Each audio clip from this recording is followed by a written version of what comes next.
Katoto kadogo kamezaliwa, unashangaa wakifungua TV ya mashetani ndo kanakodolea macho, kanachekelea mpaka kanalala usingizi. Lakini mkiweka TV kwenye kuabudu Mungu, kanalia hakataki. Kashetani kadogo kapo kwenye familia. Mimi nakwambia unayajua. Ili kalale usingizi, kadondoshewe konyagi. Tone ngwengwele nasikia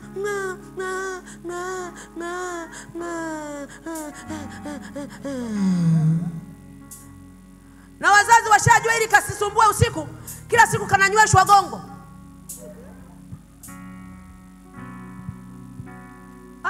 Wapo.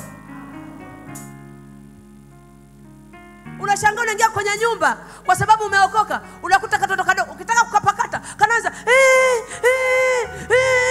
wewe katoto, nimekuja hapa nifanye kazi nipate hela, nikubali basi. Katoto kama shetani yako. Lakini mama yake amekazaa na kona ni katoto, kumbe ni kamjumbe ka shetani kanakulia kwenye familia. Kameletwa kwa kusudi maalum.